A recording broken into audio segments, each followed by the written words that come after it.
In this video, we're going to talk about how to update recipient information using the import wizard.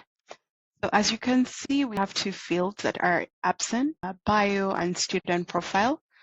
So I'm going to quickly go and check out our file that contains updated data.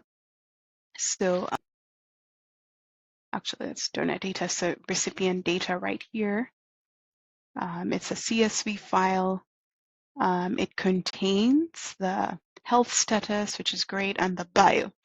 So yeah, this is what I'm going to use to do the update.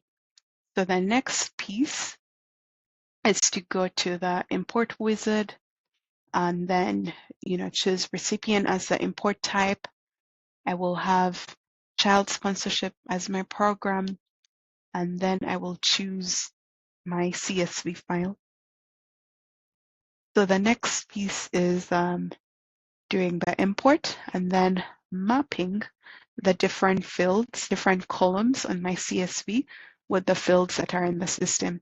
So in this case, you can either do a full remap, but then you also don't have to. You could just say update existing recipient data with values from this file. Something that you need to do in this case is to basically ensure that you have a unique identifier. So that would be, in my case, my recipient ID. It would be the field, since it's unique, that I would reference to be able to map this unique identifier as well. You could use first name or last name or any other field, but this is just guaranteed to be more static. So that's what I'll use.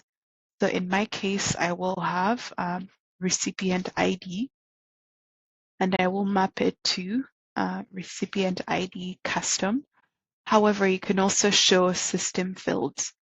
So yeah, in case you had a situation where you had imported your data without having this recipient ID column, you can just show system fields, then it will show you recipient ID, which would be, it would show you a recipient ID here, which would be the entity ID. So this entity ID is either for a campaign or it's for a campaign, a trip, or even a particular recipient. But in my case, I had a custom ID that I had created, so that's what I'll use. I will not rely necessarily on the system-generated one. So the next piece is doing the matching. So as you can see, all the fields are not required, and this is because we're just doing an update.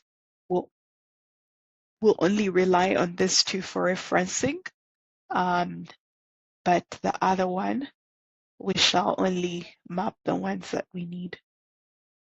So in our case, we're updating health status, and then we're updating the bio. So as you can see, we do have the recipient ID here, corresponding to the different students' health status and their bios, and this looks good.